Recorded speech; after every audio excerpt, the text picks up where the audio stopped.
guess not really the box office, but America in general was kind of taken by a cinema score of an F, which there's only been 12 of in this century for the movie Mother. Yeah. I guess you have to say it like that, right? Because it has an exclamation Yeah, point. yeah, exactly. Yeah, I mean, there's only 19 Fs per cinema score, period, and like you said, even less this century. Yeah, Mother was not marketed extensively, Nope.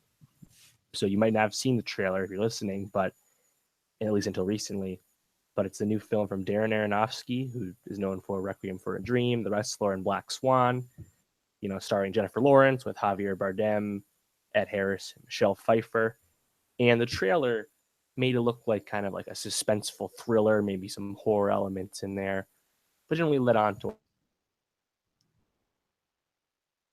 what the movie was about. A director known for getting weird at the helm. You know, people were at least paying attention to this release. Right. And then we find out that, you know, as the reviews, no, I mean, with the reviews, 68 on Rotten Tomatoes, 138 reviews, and the reviews are just kind of saying that it's not trailers. You know, tough to dissect in your mind. But then the cinema score drops after the first day, and it's a fucking F. And right. You know, then all hell breaks loose. People are like, "What the hell?" And I mean, this movie has all these like biblical allegories that people just did not expect, and a lot of scenes that are just, especially towards apparently in the third act, that I haven't seen the movie, but in the third act, are just kind of like repulsing people. And you know, from everything I've gathered, that generally people hate watching it, but then a lot of people can't stop thinking about the movie. And some of them will even say, "Oh, I was happy I saw it, even though I hated it in the moment, or I still kind of hate it." Like, right. So just a really polarizing film, and it's really interesting because that hasn't happened like this in quite some time, and it's probably going to be the most polarizing film of the year. Yeah, you know, it's interesting for a movie that wasn't marketed and people didn't know a lot about. People has a lot of expectations of what it was supposed to be, which, I mean, is that really fair? You know, as you were talking, I was thinking, why did people expect it to be that way? They didn't really know anything about it. You can't go in and say, "Oh, I thought this was just going to be a horror film," and then it was this. Like, yeah, I guess if you saw the trailer, you could have thought like this is supposed to be just like a creepy thriller, Right. but you know, I think Aronofsky is an artist. I mean, you think about Requiem for a Dream or Black Swan, like you said, all those movies are emotion evoking, and they're very like creepy and have gruesome parts. I mean, isn't there a scene in Black Swan where she like peels her skin off? I feel like this Black is Swan's a lot in Black Swan for sure, but Natalie Portman won a Best Actress for it, you know. yeah. And Requiem for a Dream is also a very good movie with some really gruesome parts to it. So right. I think this is like really like a piece of art. It's not necessarily good art, but it's evoking, which well, and that's what's so nuts, that it's creating such a visceral, such vitriol, such hatred, such a distinct response from viewers. You know, like, you know, I mean, freaking the Emoji Movie has a B cinema score. You know, I mean, obviously that speaks to who sees the Emoji Movie. It's all relative, but to get an F, like, yeah, that many people that were just so turned off by this film as they're watching it.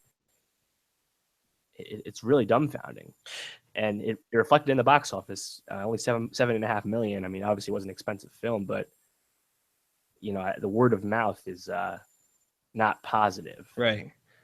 But they had a $30 million budget, and worldwide they only grossed 13.5 million. I can't imagine with an F cinema score they're going to be making a lot more. So this movie most likely is going to lose money. Yeah, but you know, real quick before we talk about J-Law, speaking of the opposite of losing money would be getting more money. That's it. So it had 60 plus million in its second weekend. You know, it only took 8 days for it to become the highest grossing September release of all time. So kudos. That's insane. Yeah, crazy. And there's gonna be a second one, man. That movie. Yeah, awesome. Yeah, so like you said, we wanted to talk a little bit about Jennifer Lawrence. You know, we've shared our feelings on her in the past. When Passengers came out, I'm not a huge Jennifer Lawrence fan. Uh, where would you say Jennifer Lawrence's stock is at right now, given her last couple movies? I mean, Passengers was a flop. This is a flop. Yeah, yeah. See, it's interesting because like the Jennifer Lawrence stock is largely attributed to her choices in film. I mean, excuse me, if we just look back at the filmography and what's expected, like you said, Mother and Passengers are her last two releases. After that, X-Men Apocalypse, which wasn't good either. Then Joy, her third David O. Russell movie, also the worst one. Then Mockingjay Part 2, the last Hunger Games. Like it hasn't really been exciting for her since what, 2013 American Hustle. But didn't she get a nomination for Joy? Yeah, she did, and that's the thing. She still, Right. we'll see if that continues. I don't think she gets nominated for Mother just because it's such a Nah. obtuse movie, such a tough hang, Right.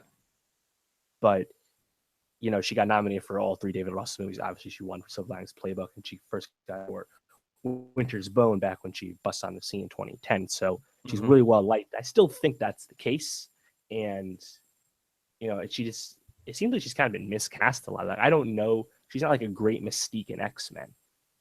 No. It's just they happened to cast her before she was a big star. In First Class came out in 2011, busted out with Hunger Games, and she has another X-Men coming out. But before that, I believe in March, Red Sparrow comes out, which a teaser trailer just dropped for this, where it's based off of it's a spy thriller based off of a book, and Jennifer Lawrence is the lead, and she plays is it a Russian? Yeah, a Russian spy, and it looks pretty cool. So, I don't think it's gonna be Atomic Blonde like action, Right. but it's a different role for Jennifer Lawrence. I think that's what she needs because she's kind of had a lot of misses and missteps and like tripping and falling like she does on award show steps. It's funny you said that because like as you were talking, I was thinking like, what does Jennifer Lawrence need to really like bring her stock up to like get a W here? And I was thinking like Alicia Vikander as Tomb Raider looks fucking dope. Yeah, And the trailer came out today. Check that out. I think if J Law is gonna kind of that should have been J Law's role, but she like decided to like go on this weird path, making these weird movies. Alicia Vikander, the Queen, shout out the Queen, just jumping in, and her star is just, I mean, her stock is way up. J Law needs to start kind of taking a page out of her book, I think, and making some better choices in the film she's making. I mean, this might have been one of those art films she thought would have been like a huge, like, people look back and say, wow, Jennifer Lawrence was in that, but nah, she totally misread that situation. Yeah, and I mean, everyone says Jennifer Lawrence gives such a physical performance, and the way Aronofsky films with the all the close-ups on the characters, it's really all about Lawrence. So it's not really her fault that the movie is bad. It's really, I think, more about the script and the intention of the filmmaking. But yeah, like you said, I mean, while Vikander has stepped up, and she got all that love with